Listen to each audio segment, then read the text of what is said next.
सरसा। पूज्य गुरु संत डॉक्टर गुरमीत राम रहीम सिंह जी इंसाफ फरमाते हैं कि सतगुरु मौला जर्रे जर्रे कण कण में मौजूद है। इस संसार में ऐसी कोई भी जगह नहीं जहां पर वो मालिक मौजूद ना हो, लेकिन उसको पाने के लिए सत्संग में आना बहुत जरूरी है।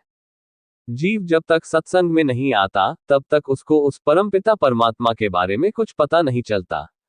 जब सत्संग को सुनकर उस पर अमल करेगा तभी से वह उस मालिक के दर्श दीदार के काबिल बनता चला जाएगा।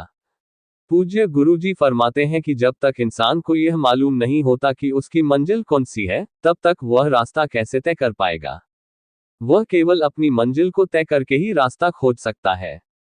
उसी तरह जब इंसान सत्संग में आता है तभी उसे पता चलता है कि उसकी मंजिल कौन सी है, जिंदगी का क्या मकसद है, वह उसे मनुष्य जन्म क्यों मिला है।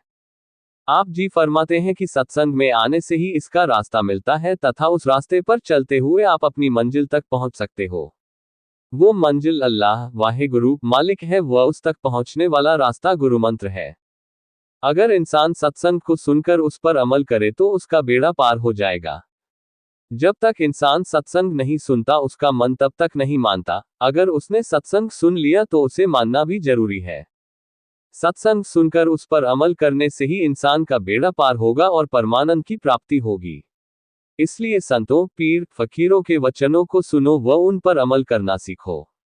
सत्संग बेइंतहा खुशियां देने वाला होता है, लेकिन इसकी खुशियां वही लूट सकते हैं जो इसे सुनकर उस पर अमल करते हैं।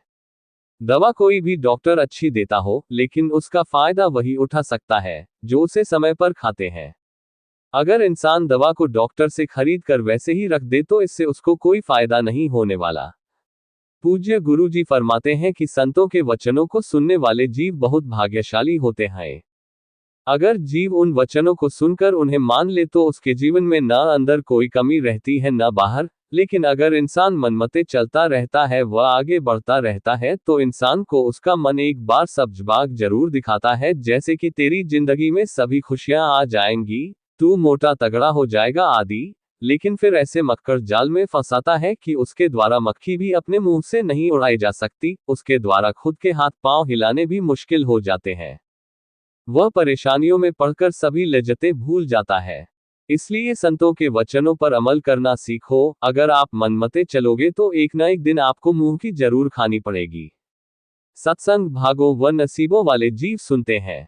इस कलियुग में अल्लाह वाहेगुरु गॉड खुदा रब्ब की चर्चा जीवों के लिए एक नया तोहफा है, बाकी सभी फिजूल है। इसलिए सत्संग में आओ, सुनो व उस पर अमल करो। अगर आप सत्संग को सुनकर उस पर अमल करोगे व वचनों के पक्के रहोगे तो मालिक वो तमाम खुशियां आपको देता चला जाएगा जिसकी आपने कभी कल्पना भी नहीं की होगी। इसलिए भाई, ये बहुत जरूरी है कि आप सत्संग सुना करें व उस पर अमल किया करें, ताकि मालिक के परमानंद की प्राप्ति हो सके और आप अंदर व बाहर से खुशियों से लबरेज हो जाएं।